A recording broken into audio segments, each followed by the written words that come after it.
আজকের এই ক্লাসে আমরা খুব সহজে জাস্ট একটা এক্সপ্রেশন দেখে হাজার হাজার বাংলা বাক্য থেকে ইংলিশে তৈরি করতে পারবো। দেখো এখানে কি আমরা কোথায় কোথায় বলে থাকি যে আমার ফুটবল খেলার স্বভাব আছে, আমার জোরে কথা বলার স্বভাব আছে, তার মিথ্যা বলার স্বভাব আছে, বা এখানে ছিল, হুম, তা তার জোরে কথা বলার স্বভাব ছিল, তার মিথ্যা কথা বলার স্বভাব আছে বা ছিল। দেখো এই কথাগুলো আমরা কি করি, বাংলাতে বলি।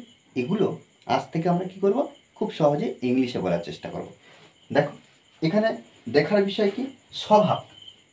স্বভাব আছে বা ছিল, যে কোনো একটা বিষয়, একটা কি প্রেজেন্ট ফর্মে আর একটা পাস্ট ফর্মে। এগুলো এখন জানতে হবে স্বভাব ইংলিশে আমরা কিভাবে লিখব, ইংলিশে কোন শব্দ ব্যবহার করব।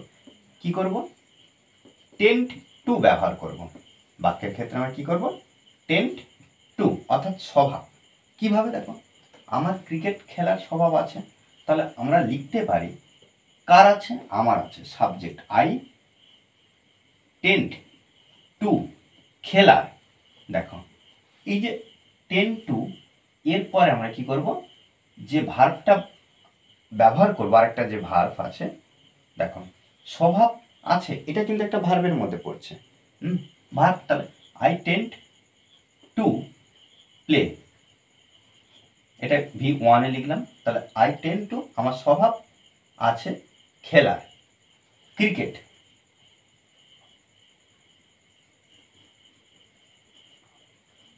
ওকে, তার ক্রিকেট খেলার স্বভাব ছিল। দেখো একই বিষয়, পাস্ট টেন্সে। তাহলে এখানে আমরা লিখতে পারি হি টেন্ডেড টু প্লে।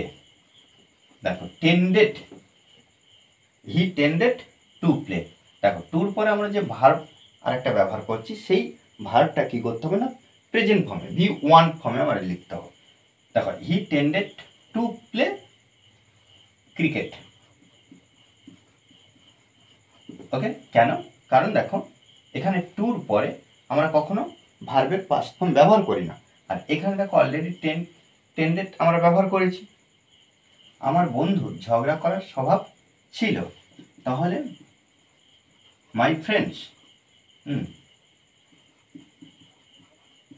আচ্ছা, এখানে অ্যাপোস্ট্রফি এস ব্যবহার করতে পারি, আমার বন্ধু র যুক্ত, প্লুরাল ফর্ম নয় কিন্তু। My friends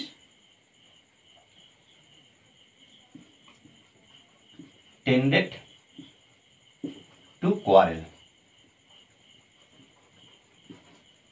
okay, to quarrel. আমার জোরে কথা বলার স্বভাব আছে, তাহলে আই টেন্ডেড